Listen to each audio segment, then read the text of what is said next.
The day I inherited Bella Vista Vineyard was the day my family showed their true colors. Not that I was surprised. The Rosses had always been more interested in wine profits than winemaking. But watching them sieve as Aunt Marie's will was read, I realized just how little they understood about her legacy. My name is Isabella Romano, and my aunt had just left me what my family called 40 acres of worthless grapes. What they didn't know was that those grapes were about to reveal a secret that would shake the wine world to its core. "This is ridiculous," Uncle Marco fumed, pacing the law office in his Italian leather shoes. Marie was clearly not in her right mind. The vineyard should go to someone who understands the business. By someone, he meant his son Anthony, who had spent the last decade trying to convince Aunt Marie to sell Bella Vista to a major wine conglomerate. She'd refused every offer, watching quietly as the vineyard's reputation declined, and its wines became, in critics' words, unremarkable. "The will is quite clear, Mr. Patterson," Marie's longtime attorney stated firmly. "Bella Vista Vineyard, including all property, equipment, and assets, goes to Isabella Romano. There are no conditions or restrictions. She's a librarian." My cousin Sophia scoffed, adjusting her designer sunglasses. What does she know about wine?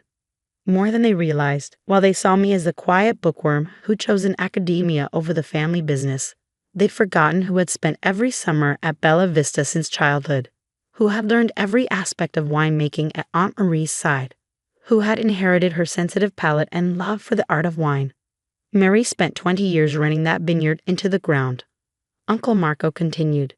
"The soil's depleted, the vines are old, the wine is mediocre. Take our offer, Isabella.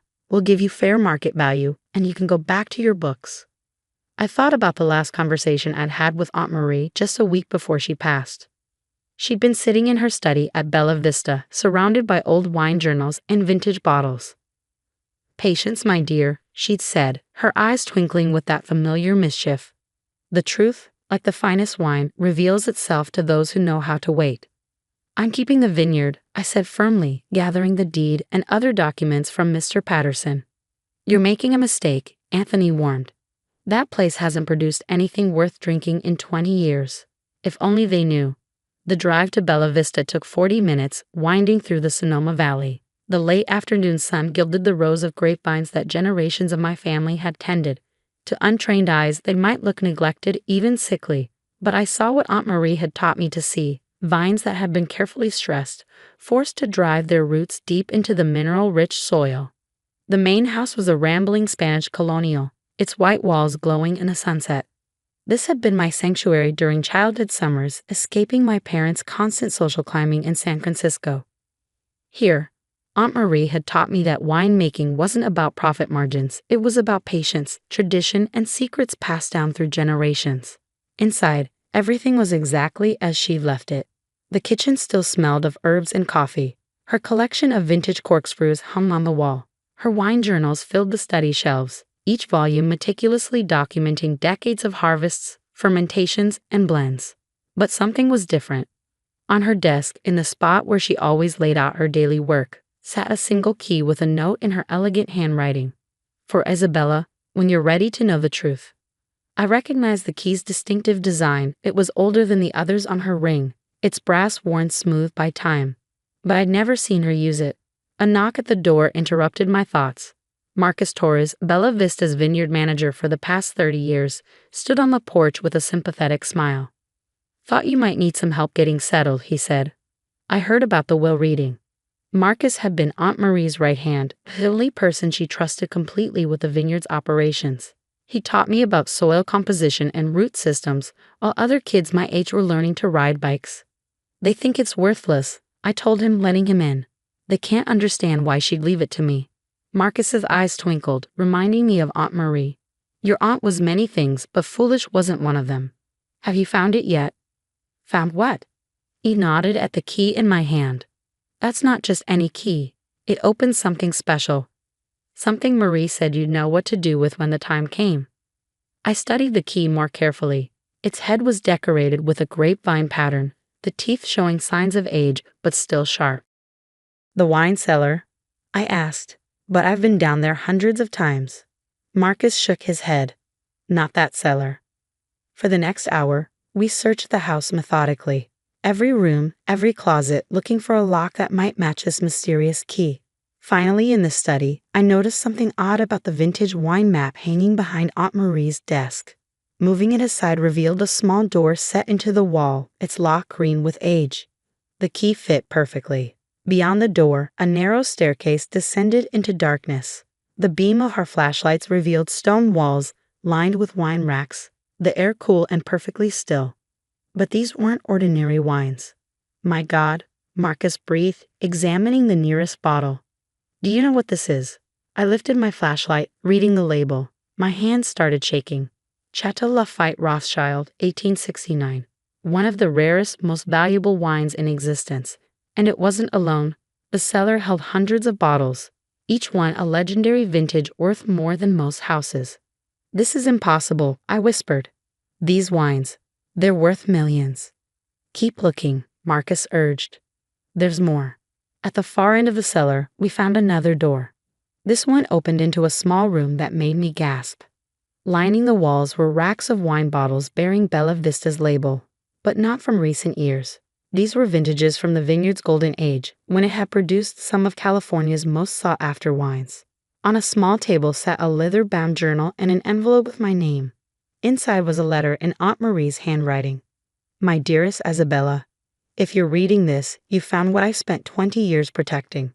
The rare vintages in the outer cellar are valuable, yes, but they're not my true legacy. That lies in the bottles that surround this letter. These are Bella Vista's secret vintages, wines made exactly as my grandfather taught me, using techniques passed down through generations. While the world thought our vineyard had lost its way, I was quietly making small batches of the finest wine we've ever produced. Why the secrecy? Because true winemaking, the kind that produces something transcendent, can't be rushed or commercialized. When your uncle and cousins pushed for higher production and faster turnover, I knew they'd never understand. So I let them think the vineyard was failing while preserving our real treasure. The wider cellar's contents will give you the financial security to run Bella Vista your way. The secret vintages will prove to the world that our winemaking legacy never died. It was just waiting for the right heir. You were always that heir, Isabella. You understand that wine isn't just about business. It's about passion, patience, and respect for tradition. Now it's your turn to carry our legacy forward. All my love, Aunt Mary. P.S. Check the last vintage in the rack to your right. I think you'll find it interesting. With trembling hands, I lifted the bottle sheet indicated. The label read Bella Vista Private Reserve 2019. Aunt Marie's final vintage before her death. She finished it, Marcus said softly. Her last masterpiece. She knew she wouldn't live to see it released, but she made it anyway. For me, I realized. She made it for me to release when I was ready. The implications of what we found were staggering. The rare vintages alone would make headlines in the wine world. But Aunt Marie's secret wines, they would rewrite Bella Vista's story completely. My phone buzzed. Uncle Marco's number. No doubt calling to make another offer for the worthless vineyard. I let it go to voicemail, my mind already racing with plans. What are you thinking? Marcus asked, recognizing the look in my eye. The same one Aunt Marie used to get when she was plotting something extraordinary. I smiled, picking up her journal. I'm thinking it's time to show the world what Bella Vista can really do. But first, we have some work to do. The next few hours would change everything. But that's another story, one that begins with a single decision. When to reveal the truth that would transform not just my family's legacy, but the entire California wine industry. The next morning, I sat in Aunt Marie's study reviewing her private wine journals. Each page revealed another layer of her brilliant deception. How she maintained 2 parallel operations at Bella Vista for 20 years. The commercial side produced decent but unremarkable wines, while her secret cellar housed masterpieces crafted using centuries-old techniques. The soil tests came back, Marcus announced, entering with a stack of papers. Just as Marie predicted, the vines aren't depleted at all. They're perfect for producing the kind of complex wines she was making in secret. I smiled, thinking of how my family had misread everything about Bella Vista. She stressed the vines deliberately, didn't she? Forced them to work harder, develop more character. Exactly. While your uncle was complaining about low yields, Marie was creating exactly the conditions she wanted. These test results prove it. Bella Vista has some of the best terroir in California. My phone buzzed again. The 10th call from Uncle Marco since yesterday. This time I answered. Isabella, his voice oozed concern. We're worried about you, alone up there in that old house. Why don't you come down to the city? We can have dinner, discuss a fair price for the vineyard. Actually, Uncle Marco, I'm meeting with Christie's auction house this afternoon. They're very interested in some rare wines I've discovered. Silence on the line. Then, what rare wines? Oh, just a few bottles Aunt Marie left behind, including a Chateau Lafite Rothschild from 1869. Amazing what you find when you look carefully, isn't it? The phone went dead. Within an hour, a convoy of expensive cars was winding up Bella Vista's driveway. This is private property, I called out as my uncle and cousins spilled from their vehicles. You weren't invited. Private property. Uncle Marco's face was red. This is family property. If there are valuable wines here, they belong to all of us. Actually, Mr. Patterson's voice cut in as his car pulled up. Everything belongs to Isabella. I thought you might need backup, he added to me with a wink. What followed was the most satisfying hour of my life. We led them to the hidden cellar, watching their expressions change from skepticism to shock to naked greed as they realized what Aunt Marie had concealed. These wines, Anthony's voice shook. They're worth millions, I finished. And that's just the investment cellar. Would you like to see what else Aunt Marie left me? The secret room with Bella Vista's private vintages hit them even harder. Sophia actually gasped when she read the testing notes that proved these wines could rival the world's best. All this time, Uncle Marco whispered, while we thought she was failing. She was perfecting her craft, I said.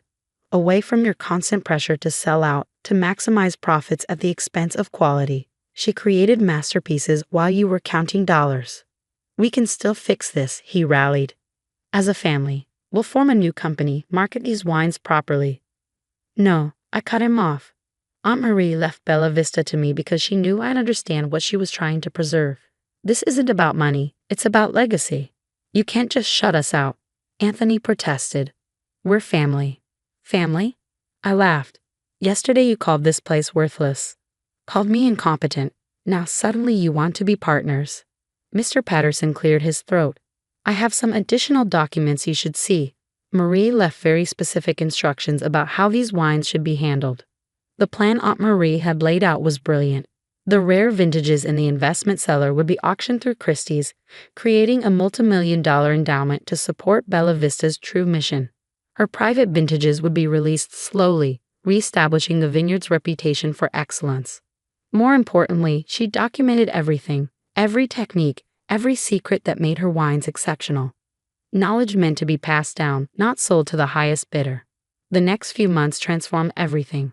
The auction of the rare wines made international headlines. Hidden wine cellar yields million-dollar vintages. Wine critics flocked to Bella Vista when we released the first of Aunt Marie's private vintages. Extraordinary, Robert Parker wrote.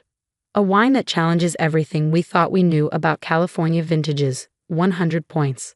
The publicity revealed the truth about Aunt Marie's supposed decline. She hadn't failed. She'd chosen to step away from commercial success to preserve something more valuable. Each bottle we released proved that Bella Vista's legacy was stronger than ever. My family tried everything to gain control. They filed lawsuits claiming the wines were family property. They appealed to other vintners, trying to turn the industry against me. Nothing worked. Then came the day we released Aunt Marie's final vintage, the 2019 she'd made especially for me. Wine lovers and critics gathered in Bella Vista's courtyard for the first tasting. This wine, I told them, represents everything my aunt believed in. That true quality can't be rushed. That some traditions are worth preserving. That excellence speaks for itself. The response was beyond anything we'd imagined. Critics called it a masterpiece, a wine that will be talked about for decades. Orders flooded in from collectors worldwide. Uncle Marco showed up the next day, alone. I never understood her, he admitted, looking older and somehow diminished. I saw the declining sales, the lower production, and thought she was failing. I never realized she was choosing a different path. She tried to tell you, I said. All those times you pushed her to sell, to modernize, to focus on profits. She was trying to show you that some things are worth more than money. And now? What will you do with her legacy? I led him to the vineyard, where new vines were being planted using Aunt Marie's methods. I'm going to honor it. Keep Bella Vista small, focus on quality over quantity. Make wines that matter. You sound just like her, he said softly. Thank you.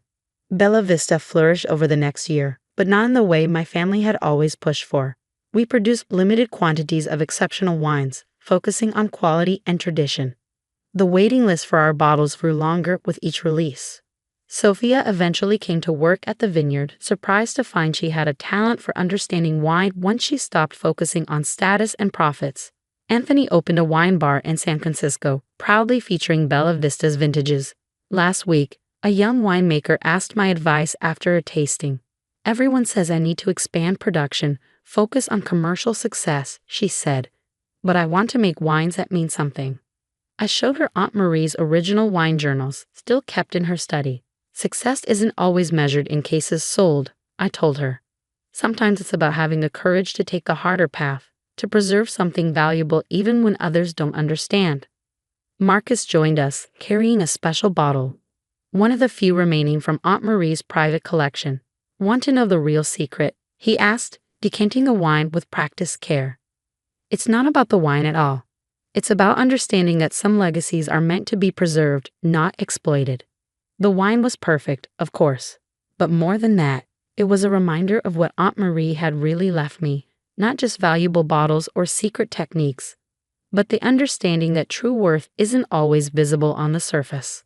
The Vineyard continues to thrive, producing wines that honor both tradition and innovation. Uncle Marcos still visits occasionally, finally learning to appreciate wine for its own sake rather than its profit potential. And me? I've learned that some inheritances are about more than property or possessions. They're about preserving something precious, about having the patience to let quality speak for itself. In Aunt Marie's study, her last note to me is framed on the wall. The finest wines, like the truest legacies, reveal themselves to those who know how to wait. As I write this from the study that was once hers, overlooking vines that grow stronger each year, I think about how different things might have been if she'd given in to pressure, chosen profit over principle. The cellar's secret door remains, though it's not so secret anymore.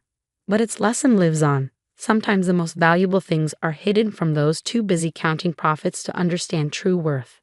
After all, the finest vintages, like the best revenge, are best served with patience, clarity, and the quiet confidence that quality will always find its audience.